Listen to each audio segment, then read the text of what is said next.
Recording in progress.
Bismillahirrahmanirrahim.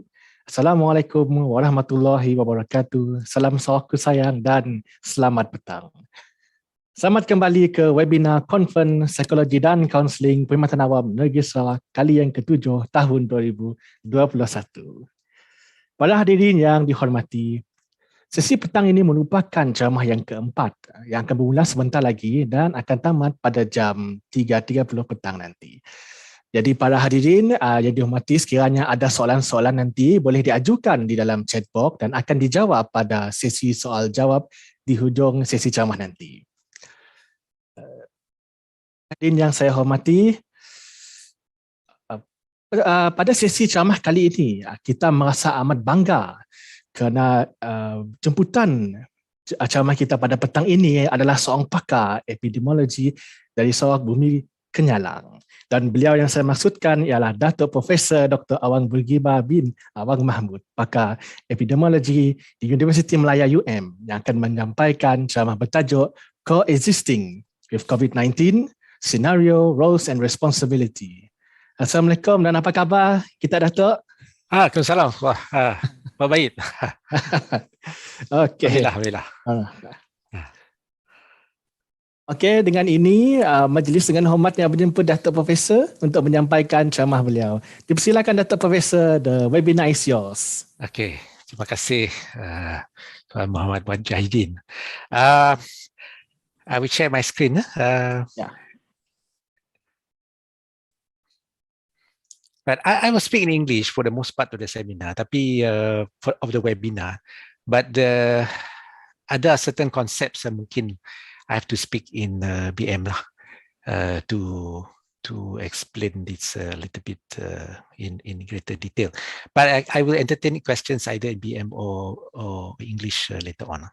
Right? Hang on, let me just minimize this screen. Otherwise, okay. Now, Assalamualaikum warahmatullahi wabarakatuh, and a very good afternoon to everybody. I'm going to speak on coexisting with COVID-19, scenarios, roles, and responsibilities. Now, this talk will take approximately 45 minutes, after which we'll have a Q&A. Now, before I begin the main body of my talk, let me just explain a few things about these terms, because these are terms which have been used, I think, by many people, and perhaps even though they've been used, but people may not quite understand what the terms mean. So I will explain what epidemic, pandemic, and endemic means. Now, before, of course, we get to epidemic, I'm an epidemiologist, and my field is epidemiology. Now, epidemiology is not well understood until this pandemic happened. Now, epidemiology is basically a branch of study. It's a study. It's a study about distribution, things like frequency, patterns, and so on, and also determinants of which are causes, risk factors of health-related states and events. Not necessarily diseases. People must understand this is not just about diseases, but it's health-related states in specified populations. So populations can be neighborhoods, schools, cities, states, countries, globally, and the application of this study to the control of health problems. Now, this is a very widely used definition of epidemiology, and until probably this pandemic happened, a lot of people did not quite understand what epidemiology is all about. So epidemiologists like myself, we study, we analyze, we intervene, we advocate actions, for example, and we educate, either educate policymakers, educate the public, educate the colleagues, for example, and so on. So we do all sorts of studies, and we look at the patterns where they happen. So these studies can be etiologic. Etiologic meaning what are the causes or determinants of a disease or state. It can be a diagnostic kind of study. So what kind of tests, for example, what kind of screening tests, diagnostic tests work best in terms of accuracy, sensitivity, specificity, positive, negative, predictive values, and so on and so on. It can be prognostic. So for example, we study what are the determinants of surviving an illness or dying from an illness or progressing from one stage of an illness to another stage of an illness. Or it can be therapeutic, meaning what prevention or treatment options work best. So epidemiologists, some of them will specialize in just certain types of epidemiology. So for example, communicable diseases or infectious diseases. Some will look at just non-communicable diseases. Some are field epidemiologists, so they do a lot of studies in the field and so on. And like myself, I do both studies as well as, of course, teach epidemiology. So the first thing that we have to understand, the terms that we need to understand, is what is an epidemic? Now, an epidemic is defined as the occurrence in a community or a region of cases of an illness or behavior or other health-related events which are clearly in excess of normal expectancy. So what is normal is subjective. If 0 is normal, a single case will be termed as an epidemic or an outbreak. If 10 cases are normal, then more than 10 cases will be clearly in excess of normal. Then they will be defined as an epidemic. So it depends on the state at that particular time, the number of cases. What has happened? Now, a pandemic is an epidemic which is occurring worldwide or over a very wide area. They crosses international boundaries and usually affects a large number of people. So an epidemic that has spread throughout the world is called a pandemic. And managing a pandemic or an epidemic is very much like fighting a war. So you need to have strategies in place, you need to have fallback plans, you need to know what to do next, and so on. So what about endemic? Now this term has been bandied around by some people who understand, some people do not understand. Now, an endemic disease is defined as the constant presence of a disease or infectious agent within a given geographic area or population group It may also refer to the usual prevalence of a given disease within such an area or group. So when you say constant presence, you have to give time for this constant presence to be established, and you have to know what is that the usual presence, number of the rate of cases occurring before you say it is an endemic. Because an epidemic can die off completely, so it will never become an endemic. So you have to give time for an endemic state to be determined. So like I said just now, an endemic state has to be demonstrated. You must have a constant level of disease over a sufficiently long period of time. How long is subjective, but you cannot say this is an endemic state just because we declare it to be so. So it doesn't happen just because we say we are in an endemic state. We must establish this constant level of infection. So for COVID-19, we have yet to establish that constant level of infection. So this is a very good comparison between endemic state and epidemic and pandemic disease. So you can refer to this particular website if you wish. Let me just move this down a bit. I've got one of my controls here, which seems to have moved up. Right. Now, a lot of people are probably wondering how the COVID-19 pandemic will progress. Now, I can't tell for sure how the pandemic will progress, but this is something that we are constantly studying, and we would like to know, for example, how it will progress will depend on a number of scenarios. And these scenarios will depend very much on the state of the vaccines that we have now, the kinds of treatments that we have, whether there will be intermittent outbreaks, and whether the virus will mutate further. So whether vaccines will be made effective without boosters, or whether they require periodic boosters, or the vaccines lose their effectiveness over time. Now, treatments may remain effective for the long term, or the virus may develop resistance to treatments, which can happen in some viral illnesses like HIV, for example. The first line of HIV drugs, for example, the HIV virus mutated and developed resistance to those treatments. And some of these treatments may have been completely ineffective, so we have to resort to other kinds of treatments. Now, virus mutation is something which will happen. It has happened. There have been thousands of minor mutations in the SARS-CoV-2 virus, the virus which causes COVID-19 over the last 2 years. Now, some of the mutations are quite harmless. They have done nothing to they have had no effect on the epidemic at all. But some of the mutations have proved to be of concern. That's why these mutations result in things which are called variants. A variant can have multiple mutations. So a variant of the virus can have 20 or more mutations, or it can have just 1 or 2 mutations, for example.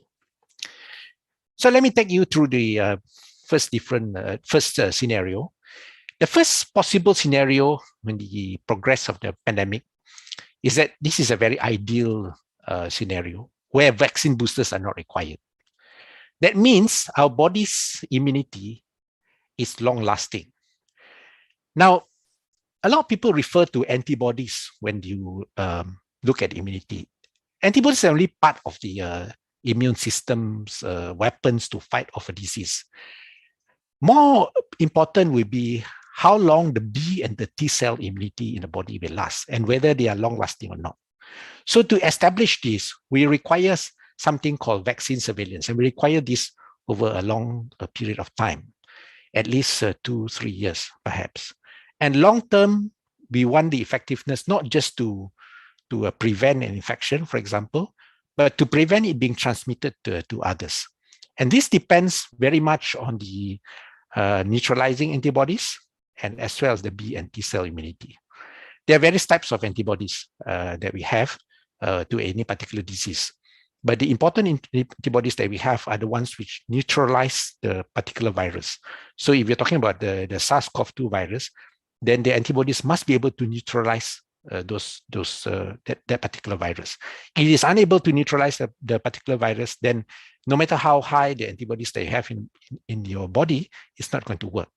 The B cells and the T cells are the ones which determine how long this immunity will last. So the B cells are the cells which produce these antibodies, and the T cells are the ones which act on the cells which have been infected, which have been identified by the antibodies and so on, and they will then kill those cells where the virus, which the virus has infected.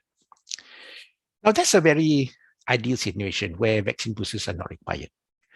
In a less ideal situation, we may require vaccine boosters. Now, if we require vaccine boosters, the question will arise, do we require repeated boosters? And if we require repeated boosters, who should get these boosters? Another question will be, how many times will the boosters be required? Are they required on an annual basis? Are they required every 6 months? Do we need a permanent program? For example, a permanent adult immunization program, for which there is none in the country. And here, the research and development efforts will assume greater significance. And if vaccine boosters are required, it is a lot better if we have the capacity or the capability to locally manufacture vaccines, either under license or develop our own vaccines for the long run. However, if the virus becomes much less virulent, meaning the virus tak berapa ganas, it doesn't cause so much morbidity, it doesn't cause so much serious disease, then the requirement for boosters will be gone, will be reduced, and we will not require boosters. But then that depends on the virus becoming much less virulent. And it is something that is very difficult to predict, whether the virus will become virulent or less virulent. The third scenario is the vaccines losing their effectiveness. Now, is it possible? Yes, it is possible. If vaccines lose their effectiveness and the boosters also do not work, and the R&D for new types of vaccines, new types or new vaccines will intensify. Currently, we have the mRNA vaccine, which is very new. That type of vaccine is very new. The viral vector vaccine, which is fairly new. It has been tried before, but is being tried on a very large scale now for the first time in this particular pandemic. But the other vaccines which we have, like the inactivated virus vaccine, the technology itself is not new. So whether we require new technology for vaccines, we do not know. But if the current vaccines lose their effectiveness and the boosters also do not work, then there will be intensified research to search for new types of vaccines. In any case, if the virus virulence remains the same or increases, meaning the virus lagi ganas, then non-pharmaceutical interventions or NPIs, this will remain. And unfortunately, movement control orders will be the new normal. Intermittent localized movement control orders will become a new normal if the outbreak if there's an outbreak in a particular geographical region. Now, if the vaccines lose their effectiveness, but we develop effective treatments for the vaccines, then there'll be less reliance on the vaccines as the way to manage the pandemic, and the effective treatments will become then more important in the long run. So this is the third scenario. The fourth scenario is if effective treatments are found. By saying it's effective, we say something is highly effective. It not only stops infection, but it stops transmission of the disease. And the disease becomes like any other treatable disease. So for example, if we've got pharyngitis, infection of the throat, for example, and it is caused by a bacteria, say something called, say, Streptococcus bacteria. Now that is treatable by an antibiotic, either a penicillin-based antibiotic. So it's something which becomes not life-threatening because we can treat it. So it's an effective treatment. You can take for a week or so, you will solve the problem. Now, if effective treatments are found and they are highly effective, it is likely that they will undergo fast-track process for approval. And whatever endemic state that we'll be in will be a manageable state. But in order for this to work around the world, then we will need a very high volume of production. Of course, there is always a danger. If you have an effective treatment, you will have overuse of whatever effective treatment that you develop. This has happened with several antibiotics and continues to happen. So virus resistance to treatments may develop, and we will need surveillance to detect this virus resistance. So the R&D for second-line treatments will then be intensified because people will look for whatever is the most effective way to treat the particular virus. A fifth scenario will be if treatments are partially effective. Now, highly effective treatments are still not possible now, but if treatments are partially effective, they may result in, say, slightly lower death rates, for example, or they result in less serious disease with fewer complications. So because treatments, if they are just partially effective, the research and development for really effective or second-line treatments will intensify. So governments and companies will probably pour in a lot of money into the R&D for really effective treatments. And again, they will seek fast-track process for approval to try to get their treatments on the market. But in the meantime, vaccines and NPIs, the non-pharmaceutical interventions, wearing masks, physical distancing, and so on, quarantine, and so on, will be the mainstay of pandemic management until we get more effective treatments. A sixth possible scenario is a change in the transmissibility of the virus. Now, the virus transmissibility has increased in the past 2 years. It has not dropped. Compared to the first strain of the virus in Wuhan, for example, last year, for example, we had a mutation which is probably familiar now to many people, the D614G mutation of the virus, resulted in a variant of concern which increased the infectivity of the virus. So the virus became far more infective than it was before. Now, when that happens, what is the cause of this transmissibility? One possible cause will be population level immunity. A high population level immunity may reduce transmissibility, meaning if a lot of people have got infected or a lot of people have got vaccinated, then the transmissibility is likely to be reduced, simply because the number of viruses which a person can shed, the viral shedding, will be reduced. But if there is low population level immunity, it is likely there will be increased transmissibility. So then the virus can easily be transmitted from one person to another person. The seventh possible scenario is a change in virulence. Now, if for some reason the virus becomes less virulent, meaning kurang ganas, it causes less severe disease, then slowly normality will return to our society, to life. But if the virus becomes more virulent, then there'll be a lot of other factors which will come into play. The pandemic can still be controlled if the treatments and vaccines remain effective. But control will be more difficult if treatments and vaccines become less effective over time. And then we will have to fall back to non-pharmaceutical interventions, or NPIs. And we cannot return to pre-pandemic routines. So a change in virulence of the virus is something which concerns epidemiologists like myself, because it affects how or what kind of strategies should be adopted for the future in this particular pandemic. So these are 7 possible scenarios. There can be other variations of these 7 possible scenarios. Now, what about an endemic state?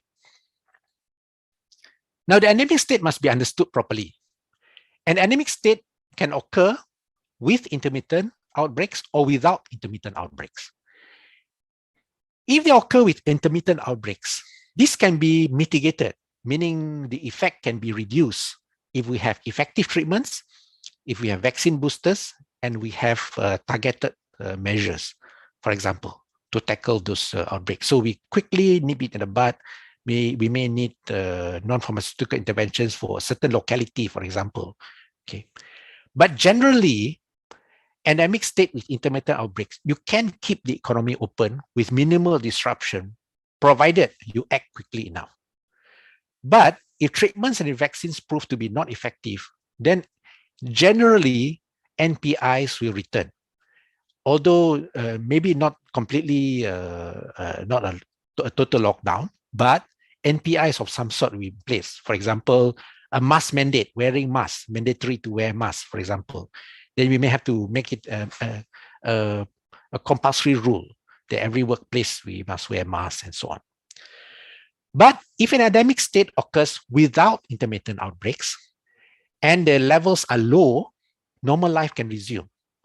So it comes up to an equilibrium level. So there's no intermittent outbreak. But if endemic levels are high, even though they're constant level, but the number of infected cases are high, it's likely that NPIs will return. So we'll remain in place and we can't do away without these non-pharmaceutical interventions. What about strategies to coexist with COVID-19? Now, I look at it from several points of view. There is a need for individuals, governments, businesses, organizations to have their own strategies, their own plans on how to coexist with COVID-19. So these strategies must include how to return to some semblance of normality, what opportunities there are to plan for a more resilient person, family, community, and a country post-pandemic, and how to watch out and deal with signs of the disease resurgence. So we have to have different strategies in place, and we must be able to modify these strategies as we go along. So no strategy is set in stone in a pandemic like COVID-19, which has changed so much and so quickly over the last 2 years. Let's just take a look at the personal roles and responsibilities post-pandemic. So if we look at personal roles and responsibilities, the roles and responsibilities are to the self, to oneself, to the family, as well as to the community. The personal roles and responsibilities to yourself is, firstly, I think we must maintain good physical, mental, and spiritual health.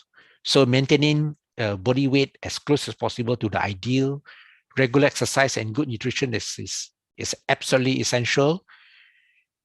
The reduction of stress levels, to make sure it is within reason, make sure that stress levels do not spike, do not get too high, is very important, because mental health affects physical health. Very poor mental health, you will have very poor physical health. And we must, if possible, prevent or stop smoking and other substance abuse, whether it's alcohol or drug abuse, whatever kind of substance abuse. Okay. The second role and responsibility is to prevent personal illness. So you must avoid situations, not just maintaining good physical health, but avoid situations which can cause ill health, because this can complicate the situation when the disease like COVID-19 is still around. So we don't want multiple diseases which get in the way of our own health. So things like regular checkups, for example, should become a part of our own daily life, and help should be sought early for any problems which arise. Another thing which I feel this pandemic has highlighted is the need to look after our own finances, to make sure there is adequate financial reserve for those unexpected events. And for those of us who are planning to retire, for example, in the next 10 years or so, some kind of retirement plan. How do we plan to survive post-retirement? Every person has roles, have their own roles and responsibilities to their own family, like maintaining the health of the family, ensuring good nutrition, preventing ill health, ensuring that children's education is facilitated, that there is a contingency plan to deal with emergencies, to make sure that you maintain communication with others in the family, including the elders, and to make sure that family finances are in good order. To the community, of course, communication with the community is very essential, and avoidance of dissemination of unverified information will be most helpful, because together with this pandemic, there is something called an infodemic. And a lot of this information is unverified. And unfortunately, unverified information can cause a lot of uncertainty to others. There's also the role and responsibility of assisting those who are in need if we can do it. So for example, setting up food banks, financial aid, small contributions, helping those who have to undergo quarantine, for example, food and medicines delivery, test kits, to reduce their own stress levels, to help our own peers. Every organization have their own roles and responsibilities also post-pandemic. There are many types of organizations. We have business organizations, we have academic organizations like preschools, schools, colleges, universities. We have non-governmental organizations, NGOs, and so on. And there's some similarity with individual roles, but perhaps on a larger scale. Now, every organization has a responsibility to try to maintain good physical, mental, and spiritual health of its staff and perhaps stakeholders where it has an influence. So for staff, for example, or students in the case of academic organizations, things like vaccinations, things like boosters, access to COVID-19 tests, maintenance of general health, maintenance of stress levels, and so on, because this will help the organization then to function properly too. And perhaps some help for the finances of staff. Those who are facing financial issues because of the pandemic, because of perhaps difficulty in trying to meet targets and so on. And retrenched staff, perhaps some assistance for retrenched staff to seek alternative employment. Organizations also have a role to maintain communication with the community around them, offering help where possible, and perhaps organizing collective community action to assist those in need. Same thing, like food banks, financial aid, and so on. And to those in quarantine, like delivering foods, medicines, as well as test kits. Of course, we cannot get away from looking at the roles of the government and the responsibilities of the government post-pandemic. But I don't see this just as a burden for the government. But I see this as opportunities for resilience and opportunities to do things differently as far as the government is concerned. Now, the government is a huge role because a pandemic is beyond the capacity or the capability of individual persons or small organizations to try to manage. So it's the government which must assume a huge role for management of pandemic and post-pandemic. So post-pandemic studies will tell us, for example, how bad was the infection really overall, which population groups which prove more resilient, what lessons have we learned from this, and what can we do to plan for future pandemics. We hope for a return to normal life. As you can see, we hope that people can start to travel again, that businesses can start operating, that the capacity to manufacture goods, for example, will pick up. Now, I see opportunities, many opportunities for a state like Sarawak. There is an opportunity to do certain things differently and make the state a more pandemic resilient state. I see the inexorable rise of machines and artificial intelligence, or AI. I see that the adoption of anything in work and life will probably increase. There is an opportunity to plan for a more efficient food supply chain, right from the producer to the consumer, and the opportunity to deliver our education through alternative means. And there are huge opportunities for a mega biodiverse Sarawak. And there is an opportunity to prepare a new pandemic preparedness plan, particularly for a state like Sarawak. Pandemic resilience for any government must include, of course, the civil service, must include education, must include health, must include economy, and must include the security. A pandemic resilient civil service must have the ability to do more work with fewer people. In other words, a leaner but a more efficient force.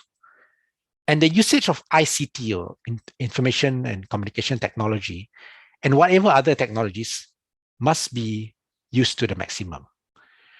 I see dispersed teams connected by technology, and the dispersal of teams will also ensure continuity and should be part of the business continuity plan of a pandemic resilient civil service. So when we talk about pandemic resilient Sarawak, let's have a look at, let's say, machines and AI. How will machines and AI be used, and what is the future for this in Sarawak? I'm sure some of you have seen robots like this on TV, on websites, for example, not just for manufacturing, but the warehouses and so on, and perhaps helping people. Now, we know that industries which are high in robotics are the more resilient industries in any kind of pandemic. And in the future, even though this is still possibly some time off, despite the promises of automation and driverless transports, for example, the service industry is likely to adopt more of this once the legal framework and the connectivity can be sorted out. But before that happens, possibly, I think intelligent chatbots, the use of artificial intelligence and big data analytics may replace human-driven analysis in several organizations. And this is already happening. Our problem in this country is that most of our businesses are micro enterprises, which cannot afford automation. So this is where the government must assist. So there are three keys here to robotics and automation. One is moving away from labor-intensive industries to industries which can afford automation. Number two is talent capacity building from the school or vocational level onwards in AI and robotics to enable this move to automation. And number three is assistance for micro enterprises to move to automation. When we talk about SMEs in Malaysia, now SMEs in Malaysia comprise about 98.5%. It's almost 99% of all businesses by sheer number. But many of them don't even qualify to be called as small enterprises. They're actually micro enterprises, so very, very small. So we have to have assistance for these micro enterprises to try to move to automation, either tax breaks or whether it's assistance of talents or a form of grants and so on. Now, to make the state also more resilient, there has to be an adoption of very widespread adoption of electronic in work and life. Now, with the recovery plan, people are beginning to go back to WOS, work on site. But WFH, or work from home, may become permanent in some places or jobs. Of course, working from home is not as easy as it sounds because there are many distractions from working from home. And there are many, many challenges for remote areas where the connectivity is not good. However, in the future, and I don't think this is going to be too far in the future, working from home should be encouraged where possible because it reduces movements and time wasting. It increases the efficiency and it's also probably better for the environment because there's less travel, less emission of greenhouse gases. And I've talked about this before. We really need to accelerate the adoption of e-government, e-commerce, even e-parliament. In fact, this is something which I just suggested right at the beginning of this pandemic, and e for everything. I could not see a reason why e-parliament, for example, could not be done, except for legal issues. Right? So you can see challenges of working from home. There can be difficulty in trying to connect. So you have this thing going around, and that happens. Or your cat might try to distract you, or your very odd hours, for example, at night you're trying to sleep and you connect, or there's somebody working outside who's blowing leaves, for example, making a lot of noise, and so on. But because there are also advantages of working from home. One, of course, is that you can connect to people around the world at different time zones and move from one meeting to the next without much issue. And it can be very comfortable working from home. Of course, the fact that you don't have to move around so much means that there's a reduction in the petrol consumption, cost of traveling, and so on, which is actually better for the environment. Now, this one came out last year, in June, really last year. Something on the BBC. You probably can access this yourself. How cities might change if we work from home more. And because of the pandemic also, Microsoft has already made plans to replace journalists with robots, at least to look for information, because if it's just looking for information, then you can use robots to look for information. What is the key to this effective electronic for everything? The key is the presence of a fast fiber optic backbone. People talk about 4G, 5G, for the future, maybe 6G connection and so on, but that's just a last mile connection. The real key is an extensive fiber optic backbone which works fast. A fiber optic backbone does not go obsolete quickly. Perhaps only the switch hubs need to be upgraded. But network backbones like this cannot be in the order of gigabits per second. It's just too slow. We must have network backbones which are in the order of terabits per second. And the technology to do this over long distances has already been established. A few months ago in Japan, this National Institute of Information and Communications Technology demonstrated a speed of more than 300 terabits per second over 3,000 kilometers. So this is already possible. Of course, the fibers they were using were dope fibers. They were erbium and thulium dope fibers, meaning they were already treated. And they had modified the amplifiers to make sure that the speed was optimized. So what does Sarawak need to do? Sarawak needs to invest and optimize its own fiber optic network, because this is an investment with the potential to radically change a lot of things. And we must bring down the cost of internet access. I've always maintained for many years that in this country, in Malaysia, we are overcharged and underserved as far as internet access is concerned. And I haven't changed my opinion since then.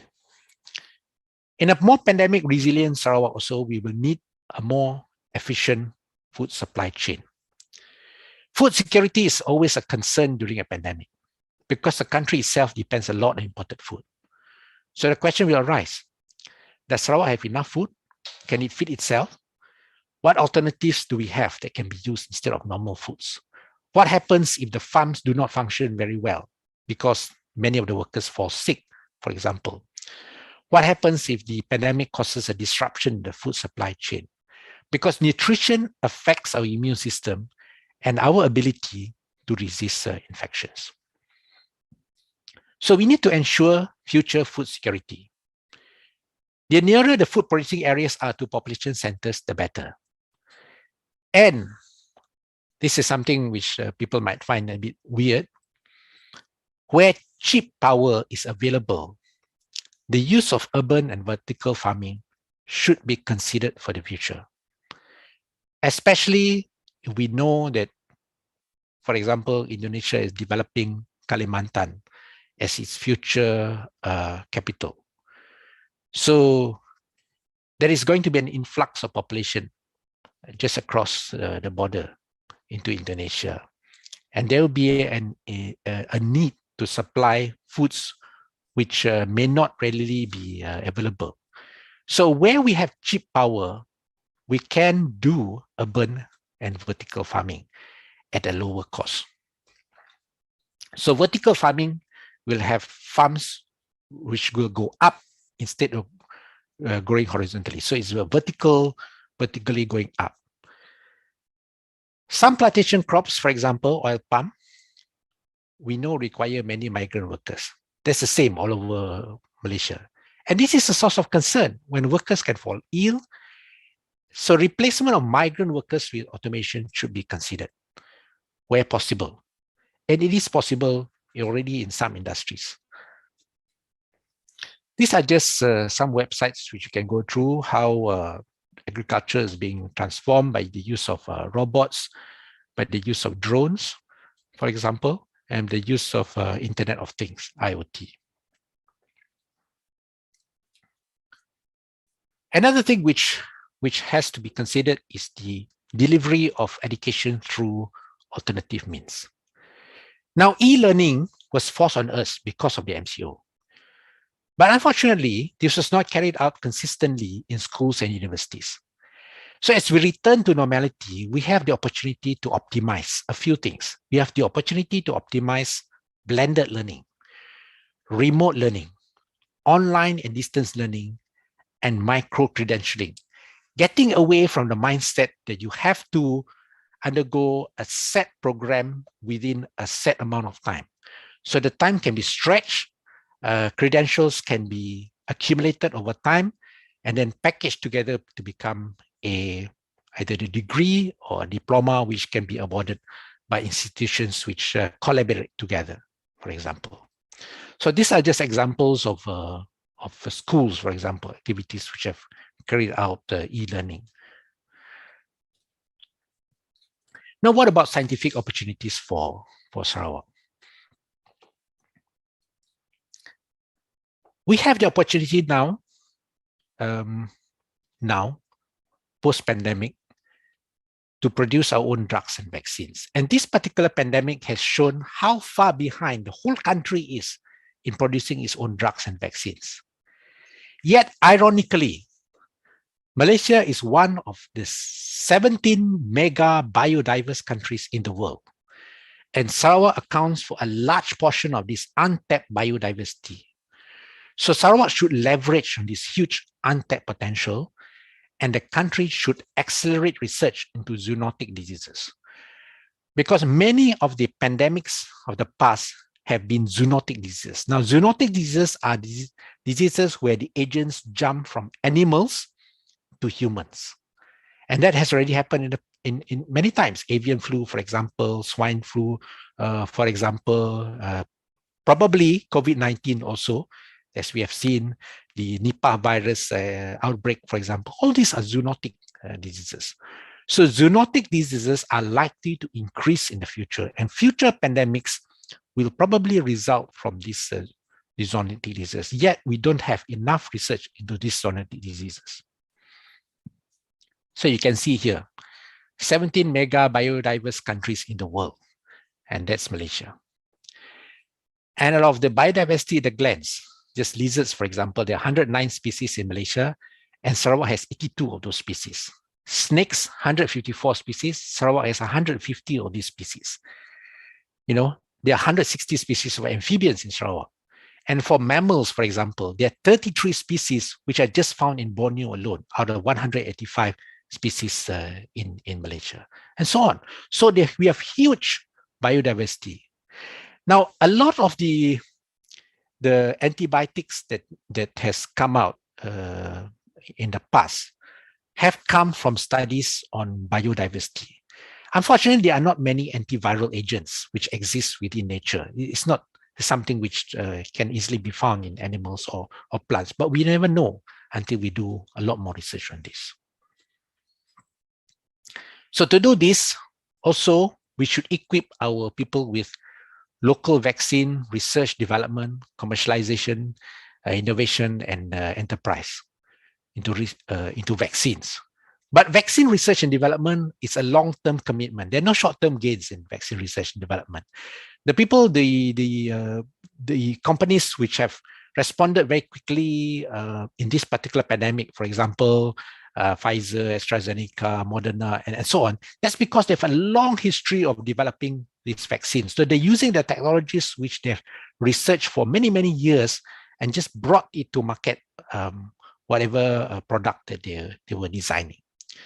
Of course, we'll have to do vaccine trials, and local trials can be carried out. And if the pandemic dies down, then you probably need to seek overseas trials because there may not be enough cases. We also had the opportunity to do our own drug trials, whether, designing the trials, for example, carrying it out and analyzing. Now, this particular pandemic has shown that we need a new pandemic preparedness plan. And this is something that we really, really need now. We have been very lucky this time around during this pandemic. It could have been worse, but we can certainly do better. From my point of view, I would say we did not make use of technology to the fullest extent. We did not analyze our data properly and fast enough, and we did not act decisively in the early stages. Health, as you all very well know, is on the federal list. But Sarawak has a specific ordinance on public health. It's called the Protection of Public Health Ordinance 1999, amended 2008. Despite this ordinance, the state is not able to manage this pandemic holistically. So the state needs to find a way to be a part of future pandemic management. Another thing that we have to bear in mind is this. Non-communicable disease prevalence is rising in all Malaysian states. And unfortunately, non-communicable diseases increase the risk of dying in a pandemic. And COVID-19 has shown how those with multiple comorbidities have a higher risk of dying. So I suggest that Sarawak have more say in public health. Perhaps work out a way in which that public health matters become part of a concurrent list rather than just a federal list. And data sharing is absolutely essential. It's good to see that Sarawak is developing an infectious disease center. And I would like to suggest that the infectious disease center focuses on epidemiology and diagnostic as low-hanging fruits which can be done quickly, and work out a way in which it can develop its own vaccines and treatments to use these natural advantages of biodiversity.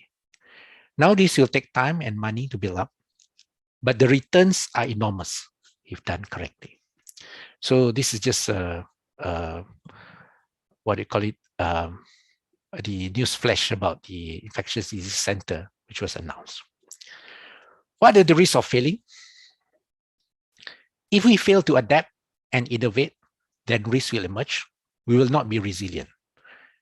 We will be even less prepared for another pandemic. This pandemic offers us the opportunity to plan and do things differently. So let us not squander that opportunity. Thank you very much.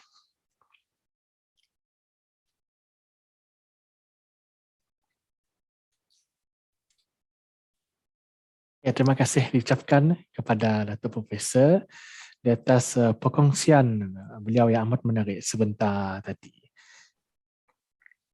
Sebelum kita teruskan kepada sesi soal jawab, Datuk, saya ingin simpulkan sedikit perkongsian Datuk Profesor berkenaan dengan tajuk ceramah kita pada petang ini. So, Datuk Profesor telah berkongsi secara terperinci mengenai pandemik dan endemik, termasuk juga mengenai vaksin. Also the scenarios if the vaccine is fully effective or losing its effectiveness. And also Datuk Profesor also shares useful strategies to coexist with COVID-19. And these strategies includes roles and responsibility to self, family, community, as well as the organization. Besides, Datuk Professor truly discussed on what can be done to become pandemic resilient state.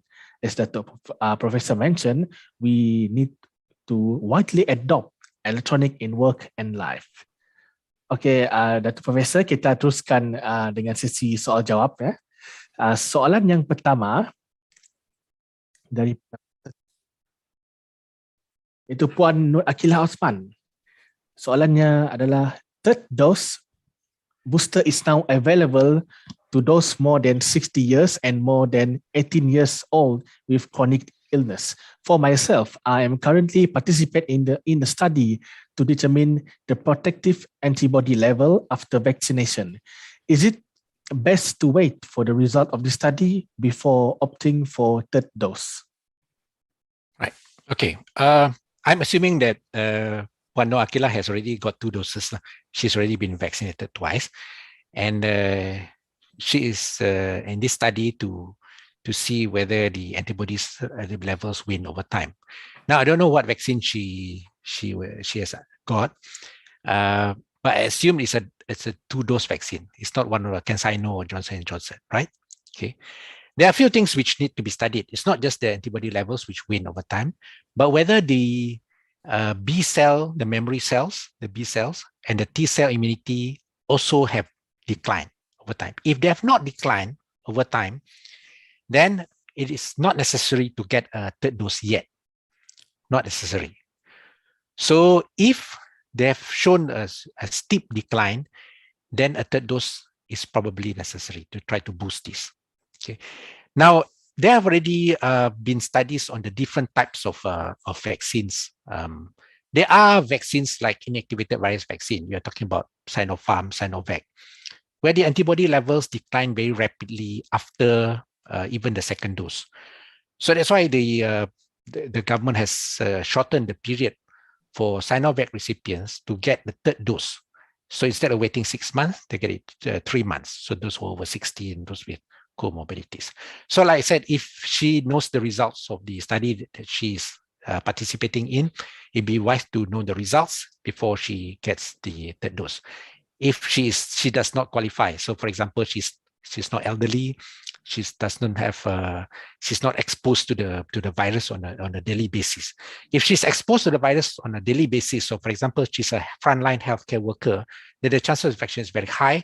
So perhaps she might want to get the third dose earlier rather than waiting. But if she's not, she doesn't fall into that kind of category, then she can wait and before she opts for the third dose. Yeah. I hope that answers the question. Terima kasih, Dato'. Yeah. So the next question is from Puan Jacqueline Tan. So, Dato' Professor shared about big data, especially on health in Malaysia. Do the health department have any plan to create a system or survey to collect more up-to-date data health throughout Malaysia? Okay, I can't say this without criticizing the Ministry of Health. But actually, there have been many initiatives in IT, Ministry of Health. Unfortunately, many of the initiatives have not been carried out properly. So, for example, there's a Health Informatics Center within the Ministry of Health. There's something called the Malaysian Health Data Warehouse, the MyHDW. This was supposed to connect all the hospitals in the country into a central database. Now that hasn't really happened very well. Nor has the attempt to connect all the primary healthcare clinics, these are the clinic kesihatan and so on, into a central database. That's the Tele-Primary Care Project. That's called a TPC. Now it's called the TPC OCHIS project, Oral Care Health Information System. So Tele-Primary Care, Oral Care Health Information System, supposed to connect. Sarawak is one of those states which were in the pioneering effort to try to connect all these clinic kesihatan together. But then not all the clinic kesihatan, only a few were involved. And the project has stalled because of a lack of funding and commitment. So this kind of database is absolutely essential. If not, you do not know what is happening in real time in any particular place, right? So there remains a lot of work to try to create this kind of database. Even for this pandemic, because I lead a group which was trying to help the government to analyze, and we suggested and we worked with MIMOS to try to establish kind of database. Unfortunately, it didn't really take off because we could not get the buy-in from the Ministry of Health to try to carry forward this project. Terima kasih, Dato' Profesor. Dan soalan seterusnya dari Encik Kamuruddin Ahmad Junaidi. Assalamualaikum, Dato' Profesor. Are there possibilities for newborn baby to get vaccinated under latest R&D? At the moment, no. there's no paper coming out for newborn babies to get vaccinated, and I do not suggest that they get vaccinated for against COVID-19. There's no publication.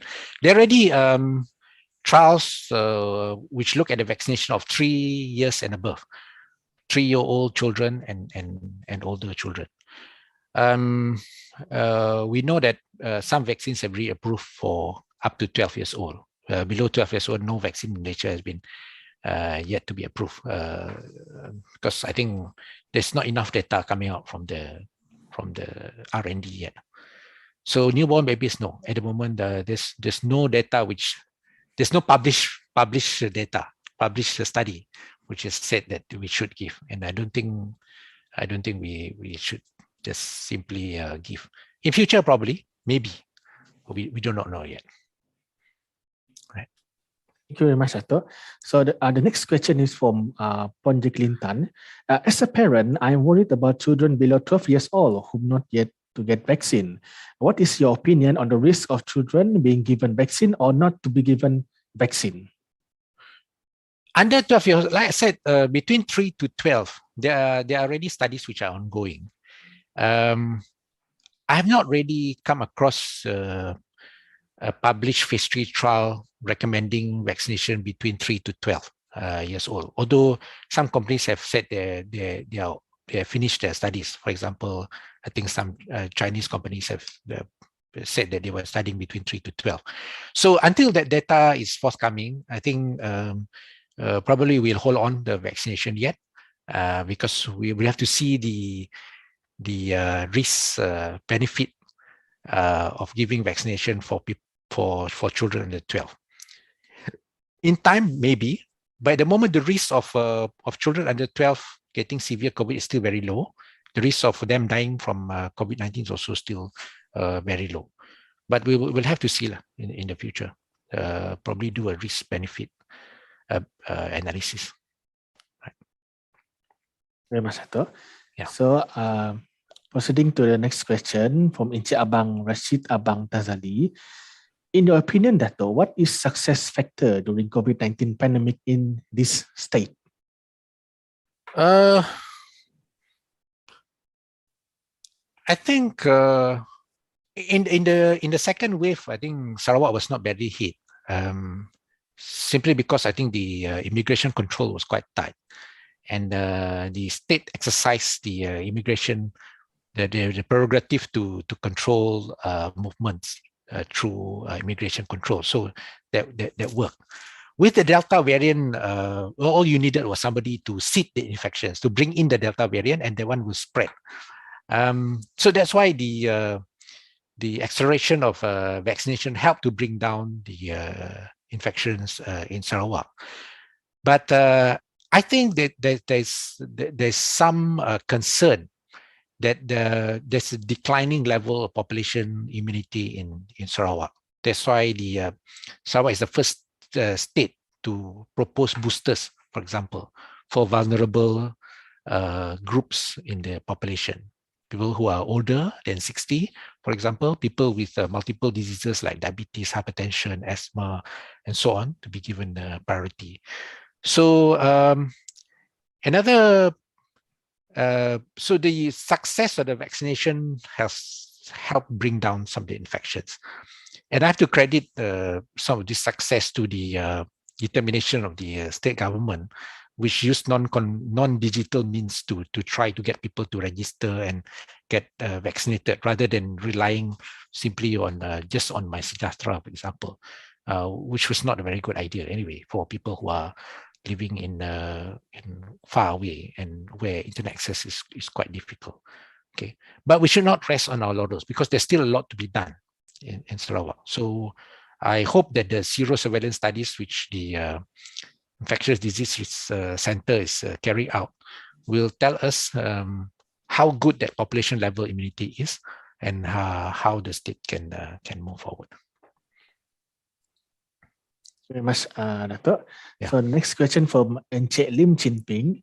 Is it safe to get a different type of vaccine for booster dose? Example, Sinovac for the first and second dose, and Pfizer for the third booster dose. There have been several studies which have tackled this very same problem. It's called a heterologous prime boost approach.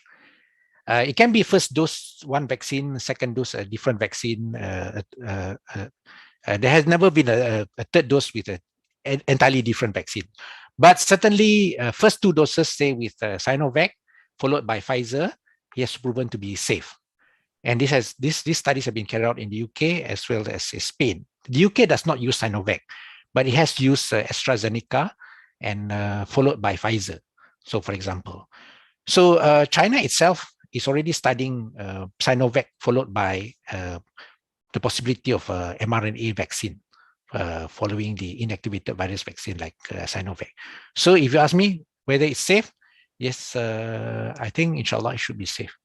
We have not seen and heard of any adverse reactions following what they call a heterologous approach, heterologous prime boost approach. Right. So far, it's okay lah. So far, yeah. So depending on that data, but we should have our own data lah. That's why many times in the past, I urged the government, because I chair this committee called the Independent COVID-19 Vaccination Advisory Committee. So we advised the MOSTI minister then, YBKJ, that there should have been a voluntary vaccination registry where you follow up right from the beginning of the vaccination program, which was in February, follow up over time. The study was only initiated in July. So that was one of our concerns, that we had lost 5 months of data. We should have studied this much earlier. Then we know when the immunity was falling and whether giving a different type of vaccine would have been better. Right. Very much, Dato'. Yeah. So the next question from Encik Awi Abang. This question mengenai fast fiber optic backbone yang telah dikongsikan oleh Dato'. Selamat petang Dato' Prof. Soalan yang pertama, adakah kerajaan perlu menegur pihak utility komunikasi untuk meningkatkan perkhidmatan di kawasan luar bandar dan mengurangkan charge, dan adakah muka bumi dan pokok tinggi mempengaruhi liputan internet di Sarawak? Yeah, let me tell you this lah. I've always said that Malaysia generally is being overcharged and underserved for internet access. Overcharged and underserved. Yes, the government should go lah, these utility companies. And by the way, you know, if all else fails, if telcos don't want to work the way that they want to do that, you have to set up your own backbone to make this work. But it is important that you get up this backbone. Now, if you look at geography, because the question is about geography, whether liputan, bukit, and so on. That's for the last mile connection. If you're talking about being blocked by hills, yes, that can happen. Tall buildings also can block signals, but that's wireless signals. You got to get the backbone right, and that backbone is fiber optic. So if you get a fiber optic backbone right, that does not become your bottleneck for internet access. So you got to get it to the main centers, the backbone right, and to the main streets. After which, then you can use whatever you want to use, LTE, 4G, 5G connection, and so on. That's the different matter, right? Then that may be influenced by hutan lah, bukit, bukau, and that kind of thing. But the backbone must be right there. And then once you get the backbone right, then you can do wireless relay, amplify the signal from one place to another to extend the last mile reach. Yes. Okay, Dr. Professor, dan I believe it is the last question. Nah, maka dengan ini berakhirlah sesi soal jawab kita untuk sesi ceramah yang keempat pada petang ini. Sekali lagi, majlis ingin mengucapkan ribuan terima kasih kepada Datuk Profesor Dr. Awang Bugibah bin Awang Mahmud atas perkongsian yang menarik dan penuh bermanfaat pada petang ini. Datuk Profesor, terima kasih banyak-banyak dan insya-Allah semoga kita berjumpa lagi. Terima kasih. Terima kasih kerana berjemput saya. Terima kasih, Doktor. Ya. Hadirin yang dihormati, acara seterusnya adalah Majlis Penutupan Rasmi Webinar Konferen Psikologi dan Kaunseling Perkhidmatan Awam Negeri Sarawak kali yang ke-7 tahun 2021 dengan tema The Forces That Shape Psychology and Counseling's Future. Saya Muhammad Mujahidin bin Jeffrey dan terus setia bersama kami. Terima kasih.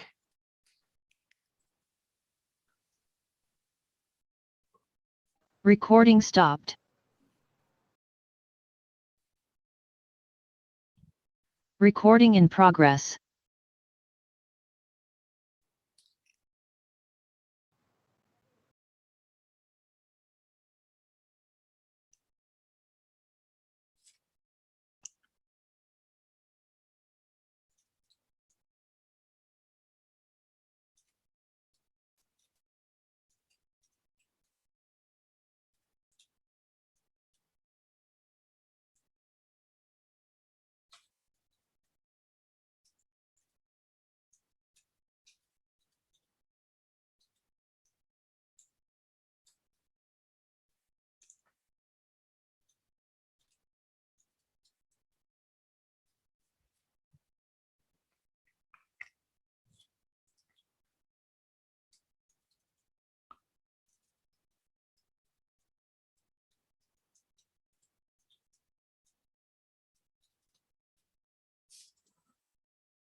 Terima kasih diucapkan kepada Encik Mujahidin bin Jeffrey atas pengelolaan sesi yang amat menarik sebentar tadi.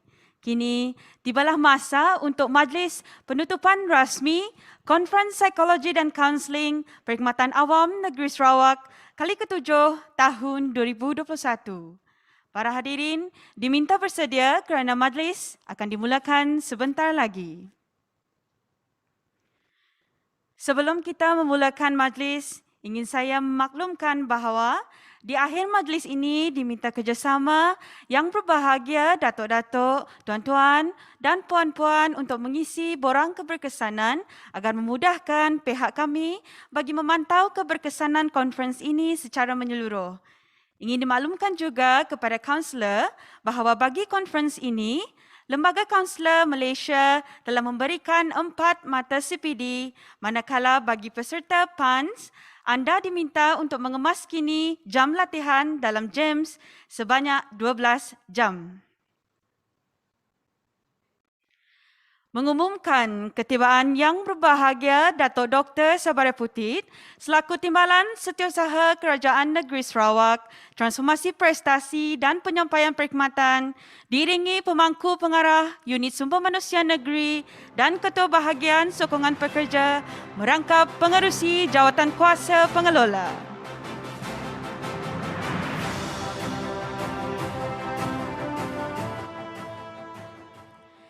Jangan di pinggir, daun bidara. Pokoknya rendang, tempat bersua. Madah diukir, memula bicara. Selamat datang kepada semua. Selamat petang, salam sejahtera dan salam and honor to serve diucapkan kepada Yang Berbahagia Datuk Dr. Sabara Putit, Timbalan Setiausaha Kerajaan Negeri Sarawak, Transformasi Prestasi dan Penyampaian Perkhidmatan. Yang berusaha Puan Sharifah Rohana binti Datuk Wan Alwi, Pemangku Pengarah Unit Sumber Manusia Negeri. Yang berusaha Encik Riziandi bin Nawawi, Ketua Bahagian Sokongan Pekerja, merangkap pengerusi Jawatan Kuasa Pengelola. Yang berbahagia Datuk-Datuk, Tuan-tuan dan puan-puan yang dihormati sekalian. Bersyukur kita ke hadrat ilahi kerana dengan izin dan limpah kurnianya dapat kita sama-sama berkumpul secara maya atau atas talian sempena majlis penutupan rasmi Konferen Psikologi dan Kaunseling Perkhidmatan Awam Negeri Sarawak kali ke-7 tahun 2021. Sidang hadirin sekalian, kami dengan berbangganya ingin memaklumkan bahawa konferens ini telah disertai seramai 625 orang dan telah mendapat sambutan daripada agensi-agensi kerajaan negeri Sarawak dan persekutuan daripada Sarawak, termasuklah badan-badan berkanun, pihak berkuasa tempatan, SUK Kelantan, Pahang, Perak dan Pulau Pinang, IPTA dan IPTS serta Government Link Companies. Terima kasih atas sokongan semua. Konferen Psikologi dan Kaunseling Perkhidmatan Awam Negeri Sarawak kali 7 tahun 2021 ini bertemakan The Forces That Shapes Psychology and Counseling Future. Tema ini secara khususnya membincangkan mengenai peranan dan sumbangan bidang psikologi dan kaunseling dalam pengurusan sumber manusia serta cabaran dan penyelesaian semasa pandemik COVID-19 untuk memantapkan penyampaian perkhidmatan psikologi kaunseling PANS. Hadirin yang budiman, bagi memohon keberkatan pada majlis kita pada petang ini, majlis dengan sukacitanya menjemput Saudara Muhammad Nil Hakim bin Akbar untuk memimpin bacaan doa. Majlis dengan segala hormatnya mempersilakan.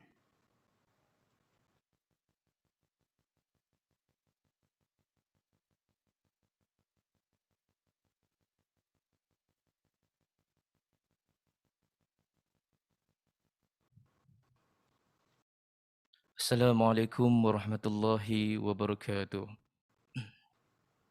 آمين آمين أعوذ بالله من الشيطان الرجيم بسم الله الرحمن الرحيم الحمد لله رب العالمين والصلاة والسلام على أشرف الأنبياء والمرسلين وعلى آله وأصحابه أجمعين يا الله يا الرحمن يا الرحيم Engkaulah yang mengurniakan segala kemuliaan, yang memiliki segala kekuasaan. Engkau jualah yang meningkatkan darjat dan kehormatan. Kami pohon darimu, ya Allah. Kurniakanlah hidup kami dengan sifat-sifat terpuji. Hiasilah peribadi kami dengan akhlak yang tinggi. Perkuatkanlah tekad kami untuk sentiasa berbakti dengan rendah diri agar sentiasa diridai. Allahumma ya Allahu ya Fattahu ya Alim. Engkau berkatilah program webinar Konferen Psikologi dan Kaunseling Perkhidmatan Awam Negeri Sarawak kali ke-7 tahun 2021 kami pada hari ini. Jadikanlah program kami ini satu detik yang penuh berarti, khususnya bagi kami di Perkhidmatan Awam Negeri Sarawak dan kepada seluruh rakyat amnya.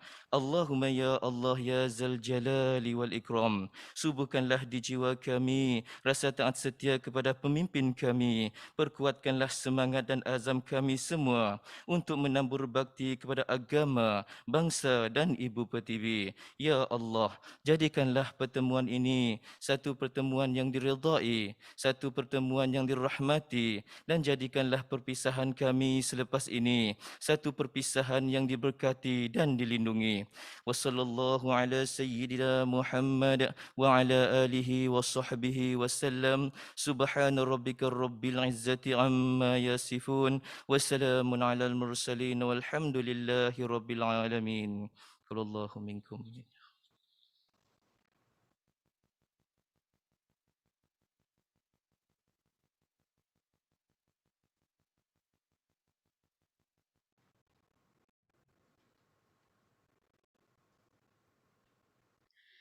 Majlis mengucapkan ribuan terima kasih atas pimpinan doa sebentar tadi. Hadirin sekalian, sebelum ucapan majlis penutupan rasmi ini disempurnakan, marilah kita sama-sama menyaksikan tayangan video webinar Konferen Psikologi dan Kaunseling Perkhidmatan Awam Negeri Sarawak kali ke-7 tahun 2021.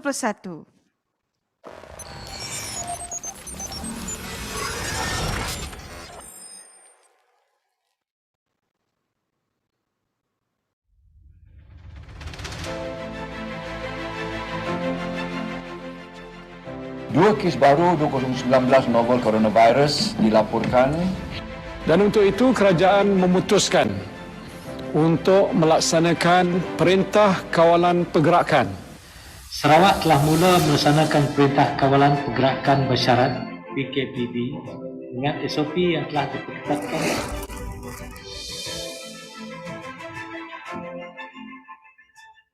Prior to the pandemic, the National Health and Mobility Survey in 2017 showed that 1 in 5 teenagers has depression. For this reason, Malaysia will invest more to improve the digitalization of mental health services with the usage of technology.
Hadirin yang dihormati sekalian, tanpa membuang masa, majlis ingin mempersilakan Yang Berbahagia Dato' Dr. Sabra Putih, Timbalan Setiausaha Kerajaan Negeri Sarawak, Transformasi, Prestasi dan Penyampaian Perkhidmatan untuk menyampaikan ucapan beliau dan seterusnya merasmikan majlis penutupan rasmi Konferen Psikologi dan Kaunseling Perkhidmatan Awam Negeri Sarawak kali ke-7 tahun 2021. Majlis dengan segala hormatnya mempersilakan.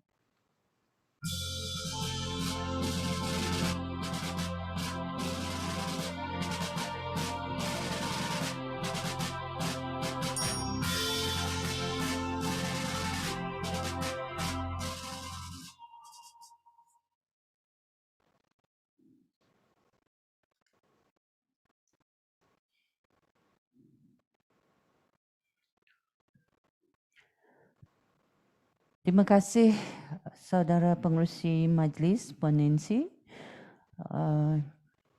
Bismillahirrahmanirrahim. Assalamualaikum, salam sejahtera. Selamat tengah hari, selamat petang. Salam Ibu Pertiwiku. Yang berusaha Puan Sharifah Rohana binti Dato' Wan Alwi, pemangku pengarah Unit Sumber Manusia Negeri. Yang berusaha Encik Riziandi bin Nawawi selaku Jawatan Kuasa Kerja Konferen Psikologi dan Kaunseling Perkhidmatan Awam Negeri Sarawak kali ke-7 tahun 2021. Tuan-tuan dan puan-puan yang saya hormati sekalian. Salam sejahtera sekali lagi and a very good afternoon to all of you. Dan saya dipahamkan tadi banyak participants atau peserta luar dari Perkhidmatan Awam Negeri Sarawak, termasuklah mereka yang berada di kementerian dan jabatan-jabatan dan pejabat setiausaha Kerajaan Negeri Kelantan, Perak, Pahang dan Pulau Pinang. Terima kasih kepada semua. Dengan kesempatan ini saya mengalu-alukanlah kehadiran dan partisipasi semua pihak dari pelbagai agensi di seluruh negara. First, I would like to extend my appreciation again to all the speakers and participants and those who have been involved in the 7th Sarawak Civil Service Psychology and Counselling Conference 2021. And I do hope that everybody has benefited from this conference. Ladies and gentlemen, the year 2020 and 2021, as you know, has been a challenging years for everybody. It is also a challenging year for the state government. The MCO and the strict standard operating procedure or SOPs have affected the way we usually do our tasks and works. Moreover, it is undeniable that some of our staff are psychologically affected by the pandemic. The constant fear and worries cause some of us stress, anxiety, and to some extent, depression. I would also like to take this opportunity to show my appreciation for the various initiatives and efforts done by the State Human Resource Unit, in particular the Employee Assistance Division throughout the pandemic. As you can see from the program video clips earlier, there's so many strings of initiatives that has been done by the unit through the Employee Assistance Division. And I hope many of us in the Sarawak Civil Service has benefited from it. Ladies and gentlemen, tuan-tuan dan puan-puan yang saya hormati sekalian, tahun ini merupakan penganjuran kali yang ke-7 Konferens Psikologi dan Kaunseling Perkhidmatan Awam Negeri Sarawak semenjak ianya diperkenalkan pada tahun 2015. Pada tahun ini, tema konferens ialah The Forces That Shapes Psychology and Counseling Future. Tema ini dipilih sejajar dengan kepelbagaian cabaran dan ketidaktentuan yang berlaku kepada dunia pada waktu ini, yang telah memberi kesan yang mendalam kepada penduduk dunia sekaligus mengubah paradigma perkhidmatan psikologi kaunseling itu sendiri. Satu anjakan yang besar perlu dilakukan bagi penyampaian perkhidmatan psikologi kaunseling di dalam Perkhidmatan Awam Negeri dengan mengenal pasti cabaran dengan langkah-langkah komprehensif yang kehadapan agar perkhidmatan dan profesion ini terus relevan dalam memberi sumbangan yang signifikan kepada Perkhidmatan Awam Negeri. Melalui konferensi selama 2 hari ini, kita telah menghimpunkan para pengamal dan profesional bidang psikologi dan kaunseling yang mempunyai kewibawaan dan kepakaran masing-masing untuk berkongsi ilmu, pengalaman dan juga pandangan ke hadapan. Semalam, para peserta telah mendengar kupasan daripada Yang Berbahagia Datuk Abdul Halim, Presiden International Counselling of Malaysia dan juga Profesor Dr. Shukran Abdul Rahman, Dean of Kuliah of Islamic Reveal Knowledge and Human Sciences, ya, IIUM, mengenai elemen-elemen atau faktor-faktor yang boleh mempengaruhi masa depan perkhidmatan psikologi dan kaunseling kepada negara dan kepada masyarakat amnya dan juga kepada penjawat awam negeri khasnya. Saya berharap agar kupasan-kupasan tersebut dapat dijadikan panduan kepada semua pengamal dan profesional di dalam bidang psikologi dan kaunseling yang ada di negeri ini. Ianya penting bagi memastikan kelestarian dan kualiti penyampaian perkhidmatan yang diberikan terus relevan dan berkesan setiap masa. Seterusnya, saya amat berharap agar tajuk-tajuk yang telah dibentangkan seperti the importance of well-being in transforming workforce engagement, mental health support in the time of crisis, social stigma and discrimination, hybrid working, exploring the shift in the employee and organizational culture, coexisting with COVID-19, scenarios, role and responsibilities yang telah dibentangkan sebentar tadi oleh Yang Berbahagia Datuk Profesor Dr. Awang Bulgiba bin Awang Mahmud daripada Universiti Melaya. Sedikit sebanyak dapat memberi faedah kepada semua para peserta agar dapat diamalkan untuk manfaat pribadi dan organisasi. As of 26 of October 2021, reported cases of COVID-19 around the world is 244.8 million with 4 million deaths. If you see this figure, you would know that it's even worse than our Spanish flu. Malaysia is ranked 20th from 223 countries listed, recording 2.4 million cases with 28,492 deaths reported throughout the pandemic. In Sarawak, as of 26 of October 2021, 233,740 cases have been reported with a death toll of 1,140. These numbers are quite alarming to some of us, and they do cause anxieties among us. The way we live and the work has been greatly affected by the pandemic. Due to the strict SOP, people are being pushed into isolation, contact restrictions, and the economic shutdown affected household income and family harmony. The psychosocial environment around the world is altered. These measures have the potential to threaten mental health. Ladies and gentlemen, according to the survey on our own Sarawak Civil Service, more than 60% are afraid regarding their own and family safety during the pandemic. including myself.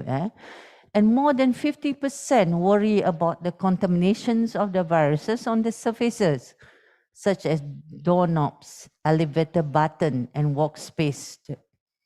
What is more concerning is about 60% have experienced bad dreams and disturbed minds due to the traumatic stress.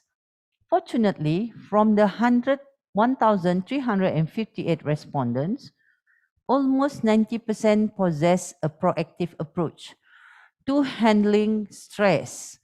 However, we still need to take care of those who are unable to manage their stress accordingly. The survey was done last year, administered to all 6 major departments. I hope that as we are maturing with the pandemic, these fears and stress can be managed effectively by everyone. Furthermore, with 99.98% of the Sarawak civil service having been fully vaccinated, it is hoped that the fear of being seriously affected by the virus can be lessened. Ladies and gentlemen, decision-making speed, ability to absorb and adapt to pandemic challenges are vital in today's operation. Leadership in a time of crisis requires wisdom. Certain dire situations may result in mobilizing resources based on current priorities. In accord with the working from home or WFH, people need to be empowered and given autonomy to perform. Work from home is the approach we practice currently to enable the government to proceed with operations at the same time curbing the infection of COVID-19 at the workplace.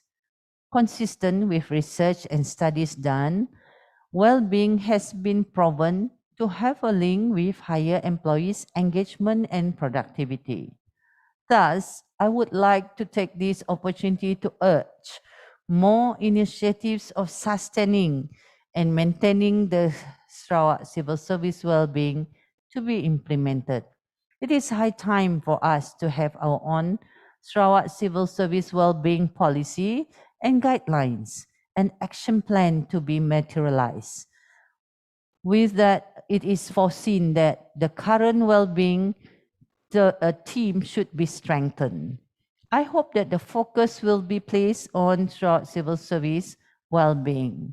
I'm looking forward to the SCS having its well-being index in the year 2022. All concerted efforts should be manifested in our supports and commitments toward making sure all the initiatives are being successfully implemented. In tandem, the rigorous effort to embody high-performing culture in the Sarawak civil service should as well be highlighted. Moving forward, we are looking into the high-performance culture where individuals give their best and the workforce is unified and engaged with our 6 shared values. High-performance culture promotes idea generation and leadership that encourages employees to take ownership in their everyday performance of their roles in ensuring excellent service delivery.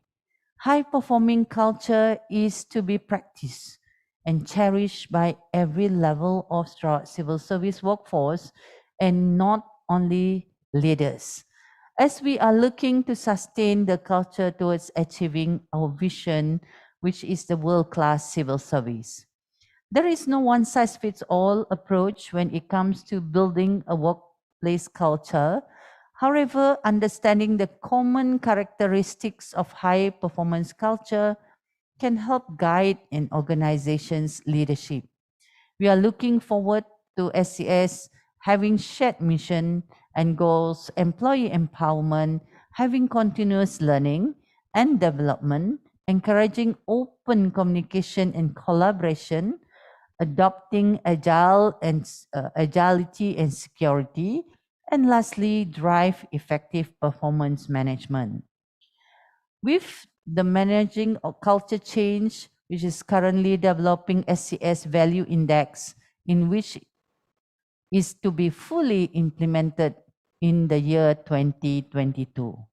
The index generated by SES Value Index will be used to formulate and implement more strategic and specific initiatives and interventions, as well as to improve the enculturation of SES 6 shared values among SES. Yeah? Ladies and gentlemen, the forces that shape the psychology and counseling future can also refer to the ability of the profession to emerge and evolve over the pandemic. Understanding future trends in psychology and counseling, especially in human resource management, are crucial in making sure that the service continues to be relevant. Both professions in the future reckon more inclusivity. For example, it is foreseen that the organizational psychologist's role at the workplace is essential in improving culture, mental health, job enrichment, and organization intervention. The State Human Resource Unit, specifically the Employee Assistance Division, has been putting endless effort in coming up with the plan for the psychology and counseling services to thrive. Therefore, I'm honored as well to launch afterwards the Sarawak Civil Service Psychology and Counseling Services Strategic Planning Year, Strategic Plan in the year 2021 to 2025. The strategic plan was drafted and reviewed a few times before it was launched today. The planning comprises 4 pillars, 14 strategic objectives, and 14 key outcomes, which are to be fully realized in the year 2025. Among highlighted outcomes involve employee well-being and high-performance culture, as I have mentioned it earlier. Congratulations to all who has contributed to their ideas and times in making sure everything goes in place. Let us hope and pray that everything we plan is to be realized smoothly. Before I end my speech, I would like to take this opportunity to congratulate everyone that involves in this conference. We appreciate all the support and the commitment that everybody has given. I pray that all of us be blessed with health and vitality so that we can continue to serve the rakyat and our stakeholders. Oleh yang demikian, dengan lafaz Bismillahirrahmanirrahim, saya menutup dengan secara rasminya Konferen Psikologi dan Kaunseling Perkhidmatan Awam Negeri Sarawak kali ke-7 tahun 2021. Thank you. Assalamualaikum warahmatullahi wabarakatuh. Sekian, terima kasih.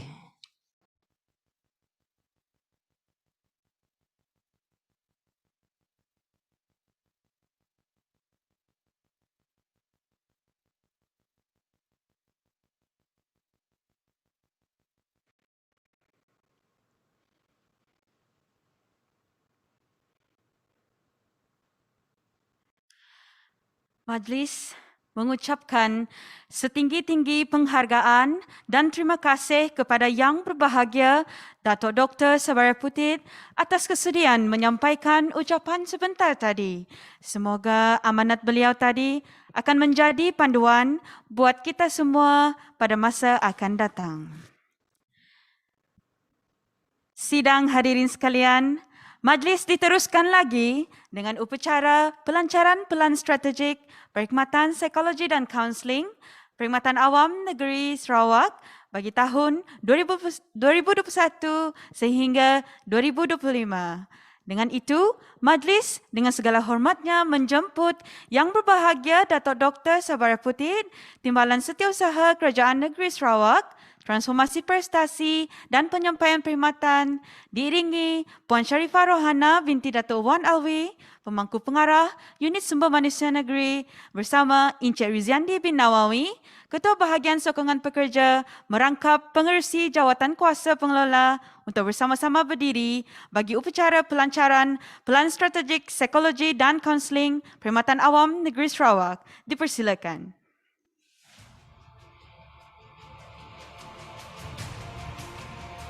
Baik. Dipohon yang berbahagia Dato' Dr. Sabaria Putit untuk menekan touchpad sebagai simbolik kepada pelancaran pelan strategik dalam kiraan 3, 2, 1.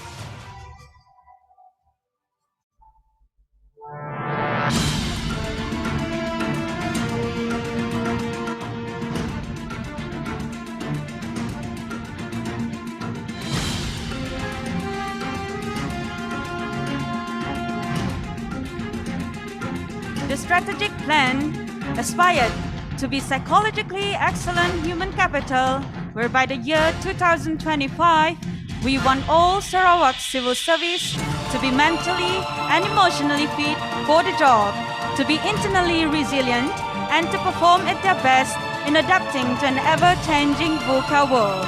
The strategic plan will be enforced through 4 main pillars, 14 strategic objectives, and 14 key outcomes.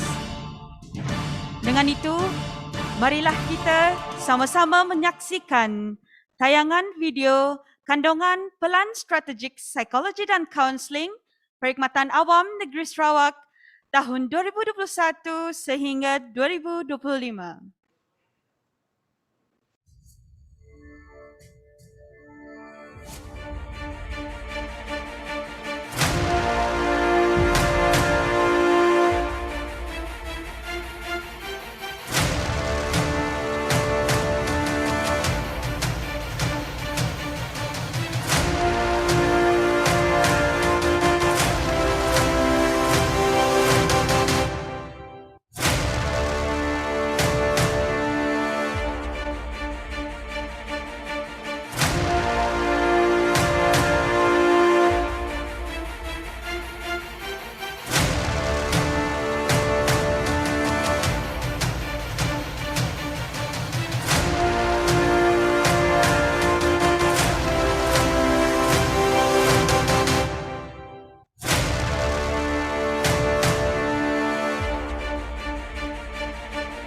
Baiklah, dipohon yang berbahagia Dato' Dr. Sabaria Putit untuk kekal berdiri bagi menerima cenderahati daripada pihak penganjur majlis yang akan disampaikan oleh Puan Sharifah Rohana binti Datuk Wan Alwi selaku pemangku pengarah Unit Sumber Manusia Negeri.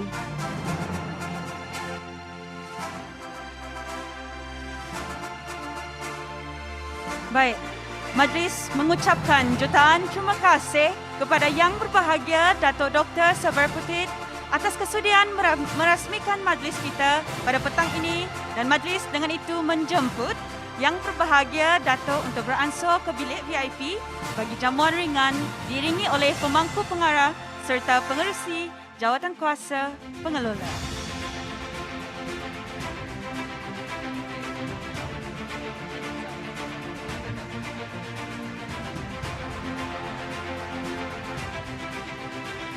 Kain keringkam berseri sekali, berseri ibarat santubong si putri. Selesai sudah tugas diberi, lain masa berjumpa lagi. Kita telah pun sampai di penghujung majlis dan saya, Luciana Cirung, mewakili pihak penganjur Unit Sumber Manusia Negeri dengan kerjasama pihak Unit Komunikasi Awam Sarawak dan Leadership Institute ingin mengucapkan rasa syukur dan jutaan terima kasih kepada semua pihak yang terlibat dalam menjayakan majlis kita pada hari ini. Semoga segala ilmu dan perkongsian pengetahuan daripada para penceramah sepanjang 2 hari ini dapat memberi manfaat serta dijadikan panduan oleh semua. Tiada untaian kata yang mampu dilafazkan selain ungkapan rasa syukur dan terima kasih yang tulus dan ikhlas buat semua, terutamanya peserta, atas kesudian hadir memeriahkan konferensi kita dan juga setia bersama kami sepanjang 2 hari ini. Di kesempatan ini, saya ingin memohon ribuan kemaafan andai ada salah dan silap sepanjang mengencarakan majlis ini. Banyak kelok kepenarik, kelok tumbuh pohonku ini. Nan elok, bawalah balik. Nan tak elok, tinggallah di sini. Sekian sahaja daripada kami. Salam hormat dan terima kasih. Recording stopped.